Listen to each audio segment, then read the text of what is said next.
Nous sommes à la semaine olympique française. Je suis allé rencontrer avec Guillaume qui est à la caméra les acteurs de la SOF. Bienvenue dans l'envers du décor.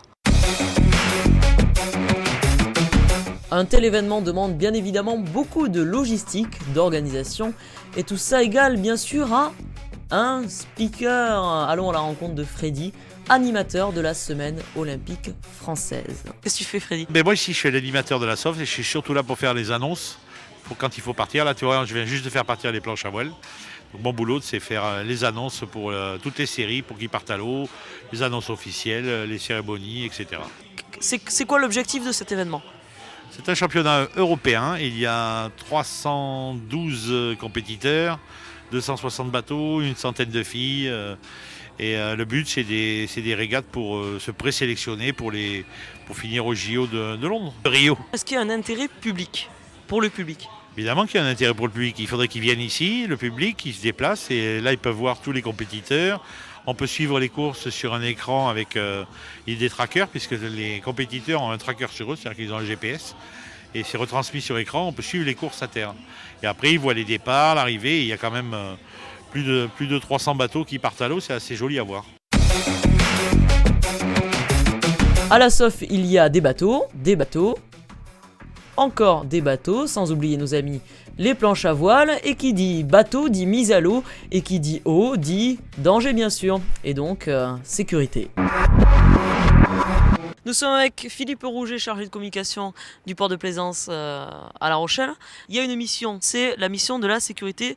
Il me semble que vous êtes partenaire avec la SOF, et donc quelle est la forme de ce partenariat avec la SOF? Le partenariat qu'offre le port de Plaisance tient à la fois à la mise à disposition d'infrastructures. Ici, derrière moi, nous avons une très belle pente. En fait, nous avons une cale de mise à l'eau récemment construite et qui est maintenant un très bel outil pour ce genre de manifestation. Effectivement, nous disposons aussi à la capitainerie d'un point haut, la vigie, qui est un point tout à fait adapté pour l'installation d'un PC sécurité. Et c'est là que nos amis de la SOF se sont installés durant toute la compétition et ont ainsi une vue parfaite à la fois des départs, des arrivées des bateaux et du début du plan d'eau. This is the revolution. Après l'intérêt public, l'intérêt sportif, à présent, c'est Jean-Pierre Champion, président de la Fédération française de voile, qui répond à nos questions. Quel est l'intérêt sportif de la semaine olympique française?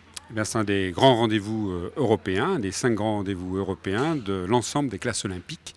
Donc on trouve l'élite de la voile olympique européenne qui se retrouve aujourd'hui à La Rochelle pour une semaine de compétition. Mais avant les Jeux olympiques, tout le monde a besoin de compétition de référence, de compétition pour s'entraîner et puis de compétition pour s'animer, pour animer notre sport, pour animer chacune des 10 classes olympiques et délivrer des titres pour savoir qui sont les meilleurs durant ces 4 années jusqu'aux Jeux.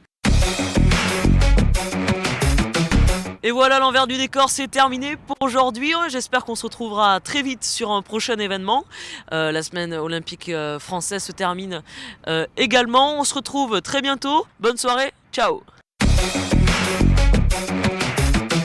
Moi, ça m'a fait très plaisir d'être en compagnie de Matteo Lordapic en tant que caméraman pour suivre cette journée. Très bonne ambiance, très sympa et j'espère qu'on reviendra et retrouvez-nous tous les samedis matins sur CELA TV Radio Londres pour le Breakfast Club. Voilà. Bisous, bisous, ciao.